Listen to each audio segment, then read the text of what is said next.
जैसे ही इस आदमी ने फाइटिंग रिंग में अपनी शर्ट उतारी, स्ट्रीट फाइट चैंपियन की फट गई, क्योंकि उसे बस एक आखिरी फाइट जीतनी थी उस रात का इनाम जीतने के लिए।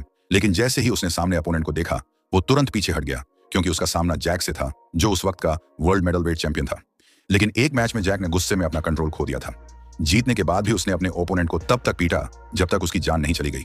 अब जैक को 5 साल के लिए फाइटिंग से बैन कर दिया गया था, इसीलिए अब वो छोटे मोटे टूर्नामेंट्स में फाइट करता है। इस बार तो जैक बिना फाइट किए ही इनाम का पैसा जीत गया। थोड़ी देर बाद एक जुआरी जो जैक की वजह से मोटा पैसा हार चुका था, बदला लेने के लिए आया।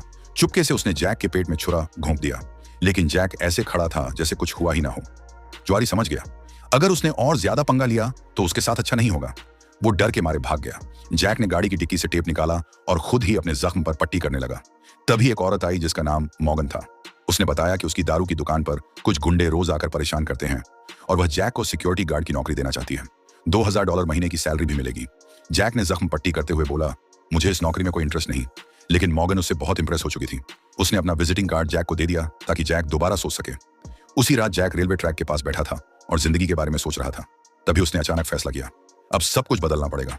अगली सुबह जैक सीधा मॉर्गन के बार पर चला गया। वहां का माहौल बहुत अजीब था। झगड़े, गाली, मारपीट, ये तो हर रोज का काम था और जैक की ड्यूटी की पहली ही रात कांड हो गया। एक बदमाशों का गैंग बार के बाहर आया। पूरा स्टाफ उनका नाम सुनते ही कांप गया और जैसे ही वह बदमाश बार के अंदर घुसे, हंगामा शुरू हो गया। वो कस्टमर्स को डरा के भगाने लगे। वो खुलेआम बदमाशी कर रहे, लेकिन अब जैक की भी बर्दाश्त खत्म हो गई थी। उसने सोचा, आज इनको सबक सिखाना ही पड़ेगा।